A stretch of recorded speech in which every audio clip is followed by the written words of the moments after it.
Hello, learners! Welcome back to Mimi's Narrative Nook.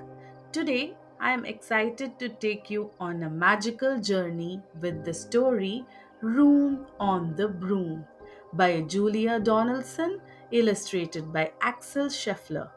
Get ready to meet a kind witch, her loyal cat, and some unexpected friends as they face adventures in the sky. Will there be room on the broom for everyone? Let's find out together. Grab your comfy spot and let's dive into this fun filled rhyming tale. The witch had a cat and a very tall hat and long ginger hair which she wore in a plait. How the cat purred and how the witch grinned as they sat on their broomstick and flew through the wind. But how the wind wailed and how the cat spat when the wind blew so wildly it blew off the hat.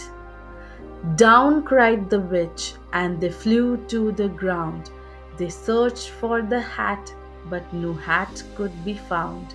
Then out of the bushes, on thundering paws, there bounded a dog with the hat in his jaws. He dropped it politely, then eagerly said, I am a dog as keen as can be. Is there room on the broom for a dog like me? Yes, cried the witch, and the dog clambered on. The witch tapped the broomstick, and whoosh, they were gone. Over the fields and the forest they flew. The dog wagged his tail, and the stormy wind blew.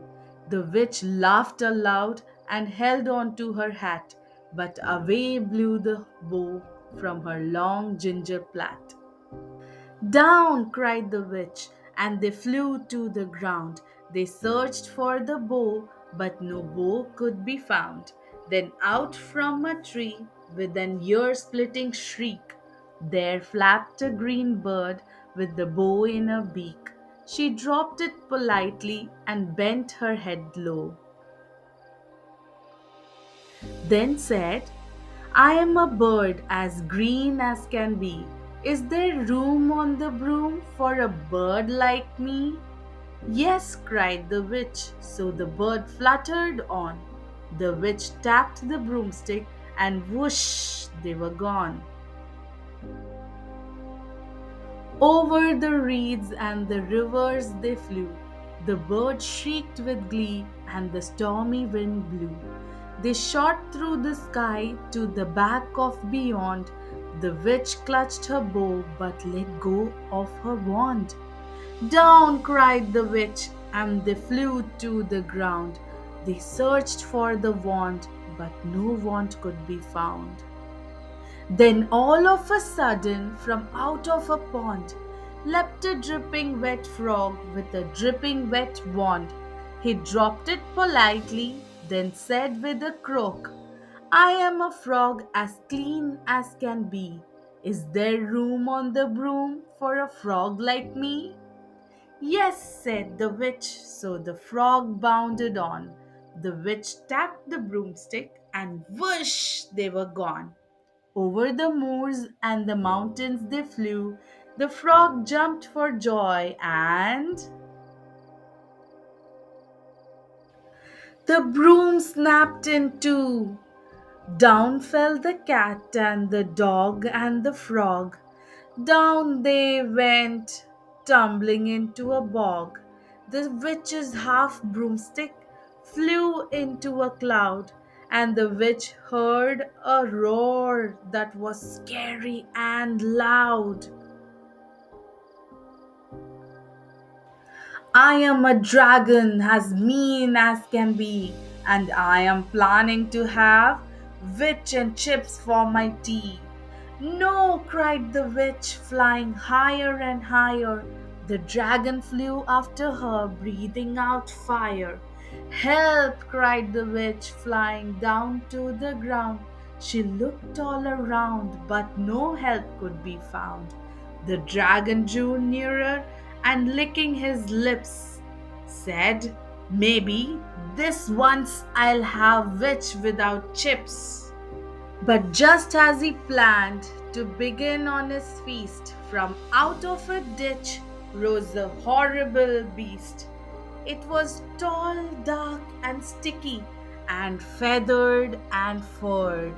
It had four frightful heads, it had wings like a bird, and its terrible voice, when it started to speak, was a yawl and a growl and a croak and a shriek.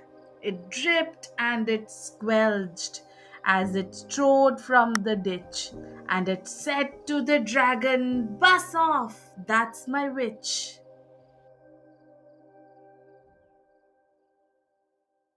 The dragon drew back and he started to shake. "I'm sorry," he spluttered. "I made a mistake. It's nice to have met you, but now I must fly." And he spread out his wings and was off through the sky. Then down flew the bird, and down jumped the frog. Down climbed the cat, and phew, said the dog. "And thank you, oh thank you," the grateful witch cried. "Without you, I'd be in that dragon's inside." Then she filled up her cauldron and said with a grin, "Find something, everyone, throw something in."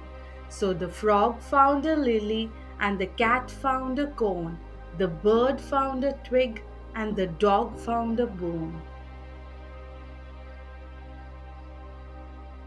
They threw them all in, and the witch stirred them well.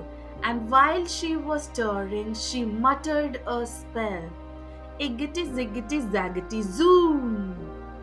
Then out rose a truly magnificent broom, with seats for the witch and the cat and the dog, a nest for the bird and a shower for the frog.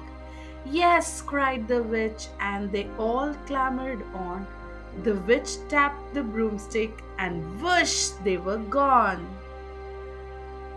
The witch had a cat and a very tall hat, and long ginger hair which she wore in a plait. How the cat purred and how the witch grinned as they sat on their broomstick and flew through the wind. Thanks for joining me for Room on the Broom. If you enjoyed the story, be sure to like, subscribe, and share Mimi's Narrative Nook. Until next time, keep the magic alive. See you soon. Bye bye.